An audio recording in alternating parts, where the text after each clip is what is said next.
o'quvchilar, agar biz tabiatni asrab avaylasak, suvlarni ifloslantirmasak, ekologiyaga zarar bermasak, atmosferani hatto zaharli gazlar bilan buzmasak, tabiatimiz doim yaxshi ko'rinishda bo'ladi.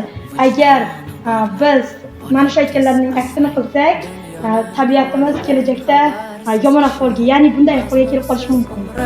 Bahor o'qishi hech qachon tugamas bu dunyo ishi, muqaddas yerni, tabiatni asrab bolalarni. Hey, nima qilyapsan?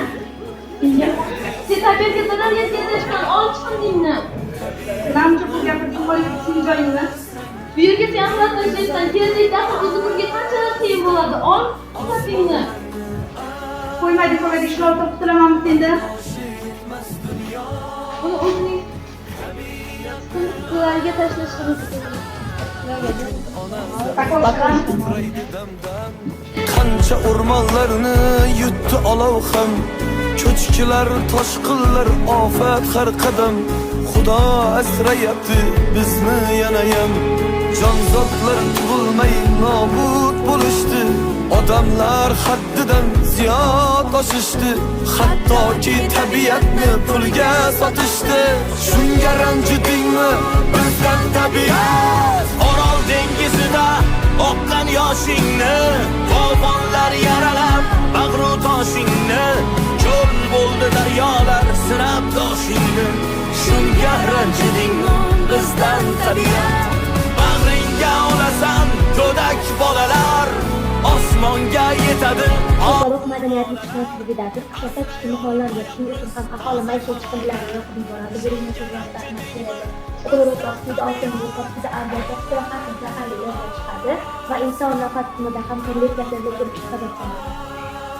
Buning ikkinchi ekologik muammosi qishloq xo'jaligi foydalanayotgan suv va kanallarni katta qismini o'zlashtirib olganligi sababli bu qishloq xo'jaligi orasida muammoga aylanyapti va har bir xonadonda suv artezionlari qazib chiqarilmoqda va bu muammo yerosti suvlarining sathi pasayib qolmoqda. Dog'dagi xavfni oldini olish uchun turli xil kimyoviy dorilardan ko'ra biologik preparatlardan foydalanishimiz kerak va tanishib borib, dorilardan me'yorida foydalansa va hosil olishdan oldin karantin joriy qilinishi kerak. Avtomobillardan chiqayotgan zaharli is gazi ekologiyaga zarar bermoqda va buning uchun biz har bir oila, har bir maktab, har bir mahalla birga kurashishimiz kerak. Aholida ekologik madaniyatni rivojlantirishimiz kerak. Maishiy chiqindilarni yoqmasdan, aksincha ularni qayta ishlash korxonalariga yuborish kerak. Daraxtlarni asrang, tugaydi sabri dunyo. Tabiatni asrang, dengizlarni asrang, osmonlarni asrang, bardoshi yetmas dunyo. Tabiatni asrang.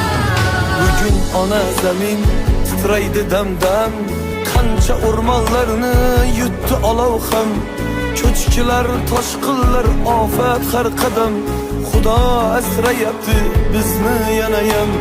Jonzotlar tug'ilmay nobud bo'lishdi, odamlar haddidan ziyod oshishdi, hattoki tabiatni pulga sotishdi. Shunga ranjidi